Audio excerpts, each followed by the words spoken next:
Con gì? Mực. Tiếp. Bạch tuộc. Cá đuối.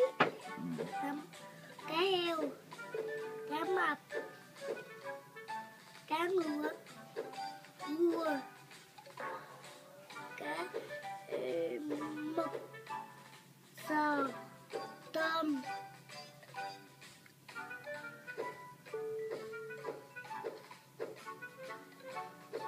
Sao biển. Hết rồi. Đóng trở về. Rồi chọn cái khác đi. Pháp. Bơ. Bưởi. Cà chua. Quýt. Cà rốt. Chanh. Chôm chôm. Trái chôm chôm. Chuối. Trái chuối. Trái cóc.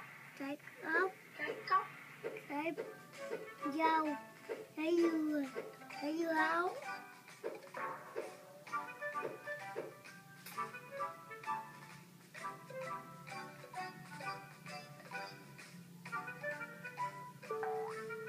Cái chân. Cái tay. Cái bụng. Cái tay.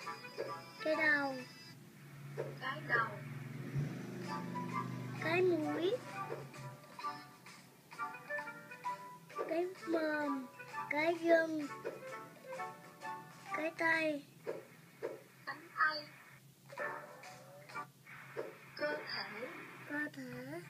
Đầu gối. Đầu gối. Cái lưng. Cái lưỡi. Cái lưỡi. Con mắt. Cái miệng. Cái chân. Số 1. Tay. Số 2. Cái răng.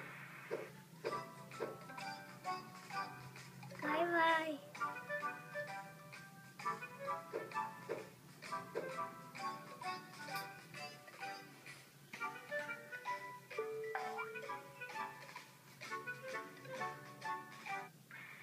Batman. Batman. Batman. Batman. Vịt Donald. Doraemon. Doraemon. Doraemon.